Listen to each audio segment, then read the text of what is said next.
కలియుగ వైకుంఠనాథుడి బ్రహ్మోత్సవాలను అంగరంగ వైభవంగా నిర్వహించడానికి కొద్ది రోజులు మాత్రమే ఉండటంతో వేగవంతమైన చర్యలను టీటీడీ చేపట్టింది. సెప్టెంబర్ 24వ తేదీ నుంచి అక్టోబర్ 2వ తేదీ వరకు 9 రోజుల పాటు జరగనున్న స్వామివారి సాలకట్ల బ్రహ్మోత్సవాలకు విస్తృతంగా ఏర్పాట్లు చేస్తున్నారు. టీటీడీ ఈవో శ్యామలరావు, అదనపు ఈవో వెంకయ్య చౌదరి జిల్లా అధికారులతో సమావేశాలు నిర్వహించి బ్రహ్మోత్సవాల నిర్వహణ ఏర్పాట్లపై సమీక్షిస్తున్నారు. బ్రహ్మోత్సవాల నేపథ్యంలో శ్రీవారి ఆలయ గోపురం, కనుమ రహదారులు, పుష్కరిణికి మరమ్మతులు పూర్తి చేసి నీటిని నింపారు.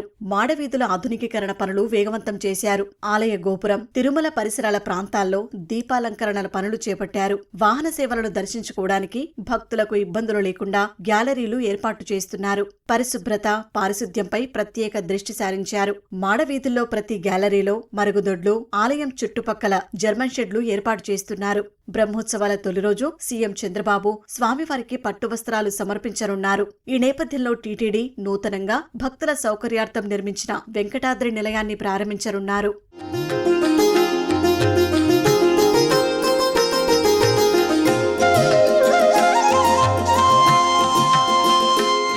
శ్రీవారి బ్రహ్మోత్సవాలను పురస్కరించుకుని సెప్టెంబర్ 16వ తేదీన ఆలయంలో కోయిల్ అల్వార్ తిరుమంజనాన్ని నిర్వహించనున్నారు. సెప్టెంబర్ 23వ తేదీన సాయంత్రం బ్రహ్మోత్సవాలకు అంకురార్పణ కార్యక్రమాన్ని అర్చకులు శాస్త్రోక్తంగా నిర్వహించనున్నారు. 24వ తేదీ సాయంత్రం 6:15 మీనా లగ్నంలో ధ్వజారోహణం జరగనుంది. అదే రోజున రాత్రి 9 గంటలకు పెదశేష వాహన సేవతో శ్రీవారి బ్రహ్మోత్సవాల వాహన సేవలు ప్రారంభం కానున్నాయి. ప్రతిరోజు ఉదయం 8 గంటల నుంచి 10 గంటల వరకు వాహన సేవలు ప్రారంభం కాగా రాత్రి 7 నుంచి 9 గంటల వరకు వాహన సేవలు మొదలు కానున్నాయి.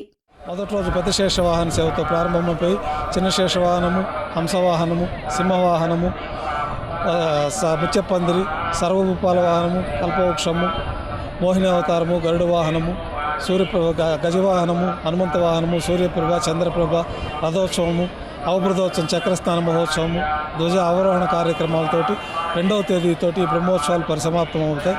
భక్తులందరూ కూడా స్వామివారి పవిత్రమైన బ్రహ్మోత్సవాల్ని నేరుగాను ప్రత్యక్ష ప్రసారాల ద్వారా వీక్షించి స్వామివారి అనుగ్రహాన్ని పొందాలని కోరుకుంటూ ఓం నమో వెంకటేశాయ. టీటీడీ వివిధ విభాగాల అధికారులు, జిల్లా పోలీసు అధికారులతో ఈవో శ్యామలరావు, అదనపు ఈవో వెంకయ్య చౌదరి బ్రహ్మోత్సవాల ఏర్పాట్లను పరిశీలించారు. వాహన మండపం మొదలు వాహన సేవల సమయంలో గ్యాలరీలోకి భక్తుల ప్రవేశ, నిష్క్రమణ మార్గాలను, భక్తుల రద్దీ అధికంగా ఉండే గరుడ సేవ రోజు గ్యాలరీలను 2వసారి నింపడం, భద్రతా అంశాలను పరిశీలించారు. శ్రీవారి బ్రహ్మోత్సవాల చివరి రోజు చక్రస్నానం సమయంలో స్వామివారి పుష్కరిణిలోకి భక్తులను అనుమతించే సమయంలో తీసుకోవాల్సిన జాగ్రత్తలపై పోలీసు అధికారులతో చర్చించారు. శ్రీవారి సాలకట్ల బ్రహ్మోత్సవాలను వైభవంగా నిర్వహించడానికి విస్తృత ఏర్పాట్లు చేస్తున్నామని, అన్ని విభాగాల సమన్వయంతో భక్తులకు ఇబ్బందులు లేకుండా చర్యలు తీసుకుంటామన్నారు. భక్తులు ఎక్కువ మంది వస్తారు కాబట్టి అదనంగా శానిటేషన్ సిబ్బంది కూడా ఇవ్వడం జరుగుతుంది. అలాగే అన్నప్రసాదాలకు సంబంధించి కూడా గ్యాలరీల్లో కూర్చున్న ప్రతి భక్తుడు కూడా అన్నప్రసాదాలు అందేలాగా ఒక మెనూ తయారు చేసుకుని వాళ్ళందరికీ కూడా ఇవ్వడం జరుగుతుంది. అలాగే పెరిగొండ వెంగమాంబ అన్నప్రసాదం కాంప్లెక్స్లో కూడా అదనంగా అన్నప్రసాదాలు ఏర్పాటు చేయడం, దాని యొక్క సమయం కూడా దాన్ని పెంచడం కూడా జరుగుతుంది. అలాగే భక్తులు ఎక్కువగా కింద నుంచి గరుడ సేవ రోజు వస్తారు కాబట్టి పోయిన సంవత్సరం 3 లక్షల పైన ఎక్కువ మంది పైనే ఉన్నారు గరుడ సేవ వీక్షించడానికి వచ్చిన వారు. వారందరికీ కూడా కింద నుంచి పైకి రావడానికి ఆర్టీసీ బస్సులతో మాట్లాడి, ఆర్టీసీ వారితో మాట్లాడి అదనంగా బస్సులు ఏర్పాటు చేయడం, అదనంగా ట్రిప్స్ ఏర్పాటు చేయడం అవన్నీ కూడా చేస్తున్నాము.